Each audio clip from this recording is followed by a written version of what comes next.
very small studio in Winmore, PA. Actually, not just a studio, but a meditation center. We are working on a studio for our computer, which makes things all the more fascinating considering the fact that this is possible in this new age of information and equality. So we welcome you. As usual, I'd like to start with a poem by Prakash. This is a new one. The title is Your Shell is About to Be Cracked. I dance with you under pale moonlight, soft breezes, whispers in the wind, patterns of stars puncturing the night told me stories of heroes, tragedies, gods, goddesses, hopes, dreams, and desperation. To reach out of this small vessel and to fill the heavens again, the greatest hope and dream of the Spirit of God breathed into this clay jar to animate the human soul. How long until this vessel is broken and this self pours itself back out of the shattered glass into the universe to be one with the beloved again? If you are not ready to hatch yourself and to break this thin, resilient shell of ego self that covers tightly the beauty of the beloved, wrapped in time and space, worries and fears, and maladaptive notions of what it means to fly, be careful.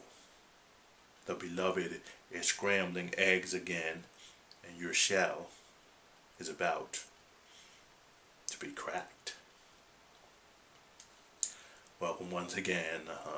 What we'll be doing is finishing our series on the goddess, on a personal encounter and personal understanding of the goddess, not necessarily something academic or from books with many references, but from my personal experiences. This is number 3. The first one we talked about the first encounter of this energy, positive energy. It was sort of physical energy, a masculine and feminine type of energy that I came in contact with in nature. And then in the second part, I talked about moving totally towards this masculine side of the energy as I became a Pentecostal in the Pentecostal church, and this deep, deep journey into the underworld, into the netherworld, when I ran into the feminine energy once again, which I fought against it, tried to deny it, and made my way through, not really thinking that it was harmful or evil as I had been taught by my Pentecostal faith, but having a curiosity and realizing that my little world was not as simple as it seemed according to the Pentecostals and the ideas I had adapted. Third step was coming to terms with this power, this feminine power, this goddess.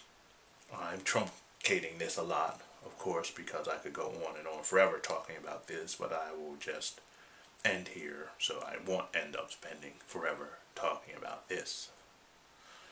And so, in my journeys in San Diego, California, after coming out of the darkness, things began to go very well, but I was dissatisfied with where I was living, and I was planning on going back home. About a week before I was going to leave, another tragedy happens. I'm driving down the street. A car comes from the left-hand side, running through a stop sign. Another car is coming head-on at me, and my little car, a Chevette, is stuck there.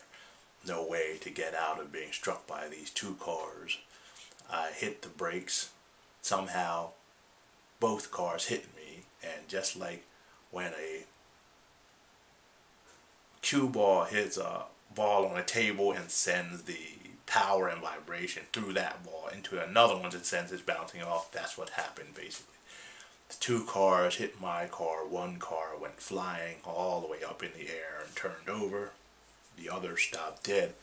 And there I was sitting in the same spot where I had stopped with my car crushed, totally destroyed, totaled. And me having bumped my knees on the dash and bumped my elbow, but no real damage. At this time I thought of the first accident I had had in California, where I had slid underneath a large truck, and due to a lot of my good physical condition, martial arts training and all of that, I had somehow avoided several sets of wheels that threatened to run me over and crush my legs, and had gotten out of the whole thing alive. I had thought of this as being a warning from God that I could be killed, and I then dedicated my life becoming a Pentecostal. Well, this accident was different. I saw it as a way of acknowledging the fact that I had done all the things that I had promised, and now it was time for me to live again.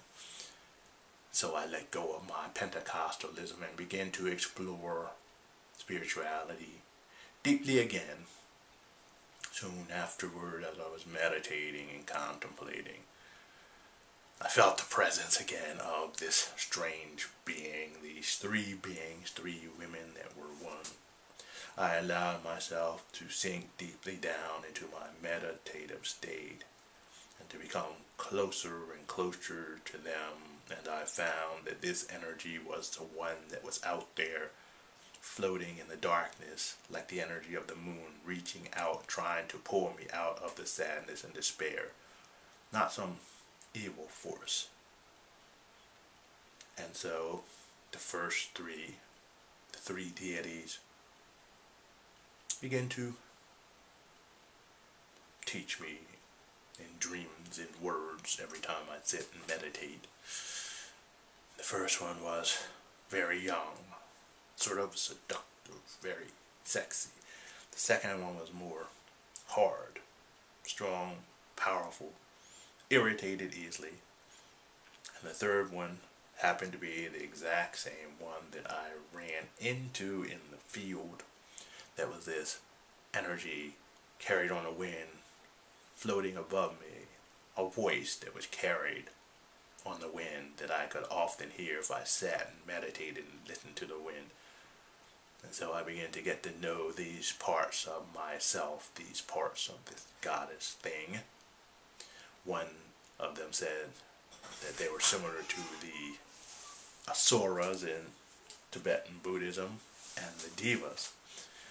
She said that the asuras basically were this yin energy, and they took on the energy of the person perceiving them, would take it into themselves, and then send it back in a much more powerful way. The others were like the devas, who had their own personalities and their own energies, and would send those energies forth to help strengthen and support people who cared for them, meditated on them, and loved them.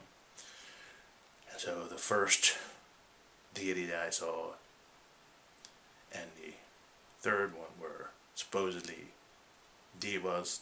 The middle one was an asura.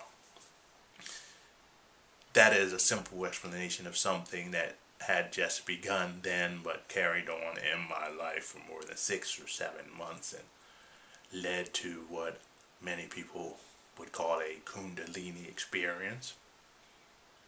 I was sitting on the floor in a friend's house when I returned to Pennsylvania with just my belongings, no car, so it was difficult to find a job.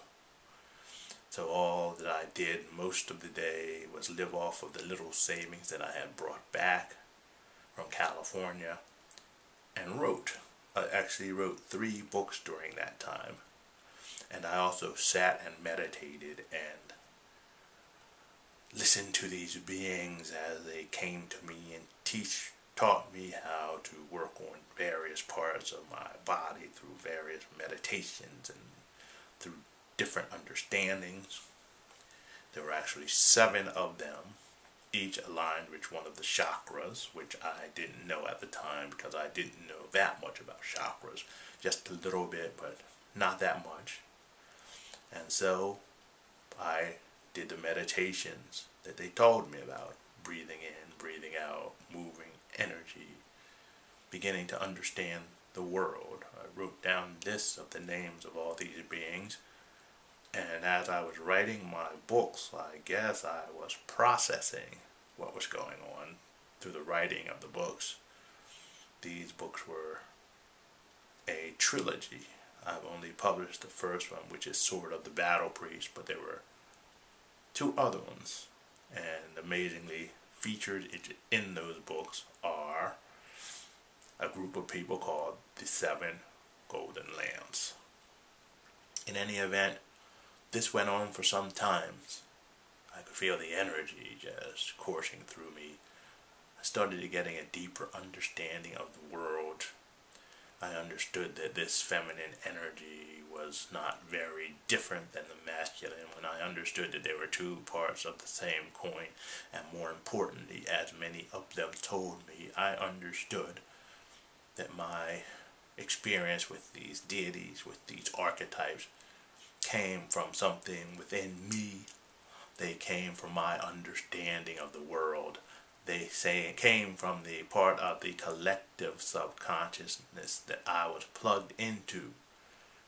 And so something was really happening in my life that is really not explainable when we live in a world of material science or psychology built on the practice of material science.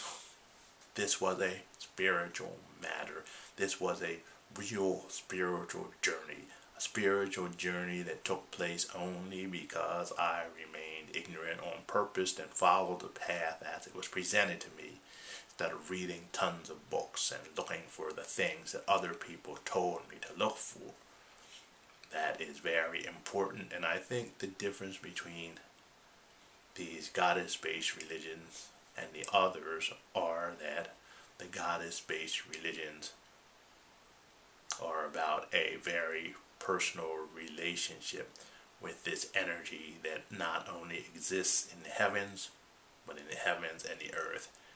And within every person, it is a personal journey with no one telling you what you must see or how you must feel or what you must experience. And so one has spiritual experiences in such a journey instead of religious experiences. And this is what happened to me. All of my understandings of the Pentecostal faith and all the other things that I had studied began to coalesce all of a sudden, and it was as if there was this little secret doorway that had been locked all the time because of my denial of this feminine energy that was suddenly opened. So I ended up staying at my friend's house, sleeping on the floor for 3 or 4 months until I finally moved back to my parents' house. For the first night I slept in a bed, and I slept all alone, and I had this dream. I had the nightmare that I spoke of earlier, where I was in the room and everything was dark. I raised my hand up and I clicked the light switch 3 times, except this time the light was on. And my father was standing there, and he was looking at me. He looked strange. And when I looked at him, I noticed that he looked like one of the goddesses that I had been experiencing or seeing during my meditations. Not his face, but the same energy was there. Somehow this thing that I had been communing with through feelings and thoughts and in a meditative state had found a way to slip through into a dream state by itself. And it proposed that I follow it. It promised to take care of me and lead me and guide me. And I was scared to death. I was scared to death.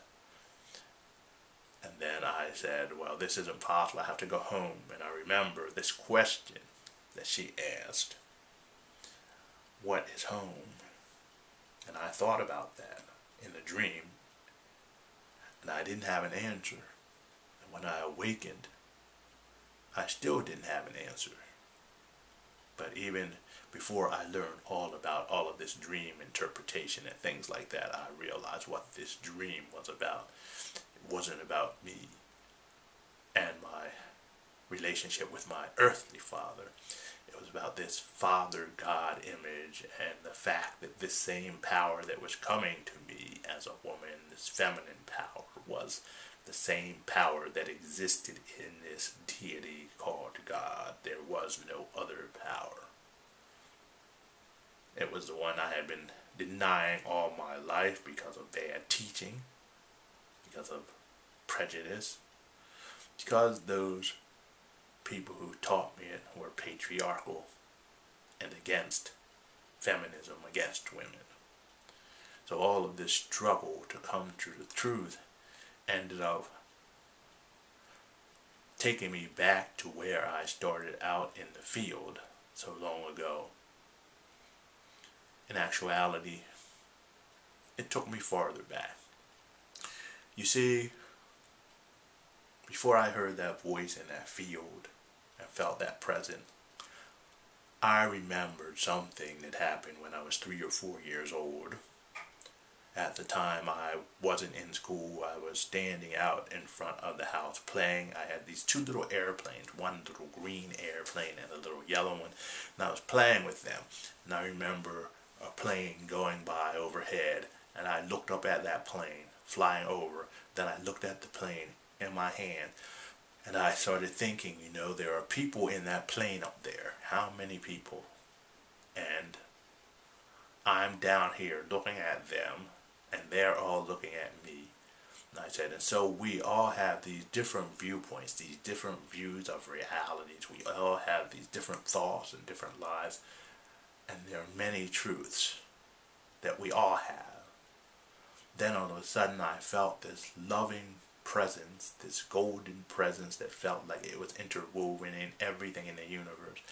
It was this presence full of love and peace and joy, and it felt like it was just close enough for me to reach out and touch, but just beyond a veil, so I couldn't do that. I've never forgotten the feeling of that loving presence.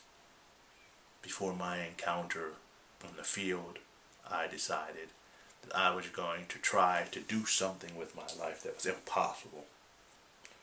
I have been able to turn my life around in college through all kinds of self-learning and self-study and behavioral programs that I had created for myself to change my thoughts and behaviors. My grade point average had shot up significantly because I wanted it to. I was in perfect physical shape, doing a lot of meditation and running and things like that. So I decided that I was going to try to touch whatever that golden image was that I experienced as a child. But as I did many times, I forgot about that promise. But then one night, after the visit of this goddess in the form of my father, I decided that I was going to try to find her. I went to sleep. The next day, I suggested that I would have a lucid dream, and I actually awakened into one of my dreams. I was walking around. I could do that back then. I can't do it anymore. And I decided to look for this being, whatever it looked like. In the dream, I was walking around. I came down the street in front of my house, and I saw this beautiful golden woman, this creature, talking with all these people. As I approached her, she looked up at me, and being the psychologist and the social scientist that I was, and the skeptic, I really looked her over. This was a beautiful golden woman whose hair was also golden, woven onto the top of her hair. And I don't mean blonde, I mean gold. And she looked almost like a jewel, like a diamond, a translucent diamond, with this gold light warm golden light just pouring out, and I could actually hear like a crackling, like she was taking in the energy of the universe, processing it in her body and sending out this beautiful golden light. Even her eyes, the pupil of her eyes were sort of golden, translucent golden with darker pupils. And I walked towards her. She looked at me and she smiled as if she was surprised that I had found her. We walked towards each other. As we got close, she extended the palm of her hand and I extended mine. Our palms touched. I could feel this energy flowing into me, and I felt sort of a winding energy starting at the base of my spine, going all the way up to the top of my head. There was a burning sensation, a winding sound as something in the top of my head opened, and all of this energy was just pouring out like a fountain, connecting me to everything in the universe. As I awakened, I sat up in the bed, and for 30 or 40 seconds this energy was flowing through me, totally through me, connecting me to everything, burning away all kinds of negativity, and it was just complete orgasmic joy and connection that I felt. And that never went away. Since that time, I have felt, I know that I am connected to every living being. And this was the gift of the goddess to me. The gift that I still carry. I have deepened it by going through other spiritual practices, by learning more about different gods, goddesses, philosophies. But this was my initiation into the process, touching that beautiful golden thing that I had seen before as a child. And so what I say to you is, follow your bliss, follow your path, follow your spirituality, and the divine within you and the universe will lead you into the right place. Look forward to talking with you again on our next forum. I will be leading that one. So you have a great day. Namaste, everyone.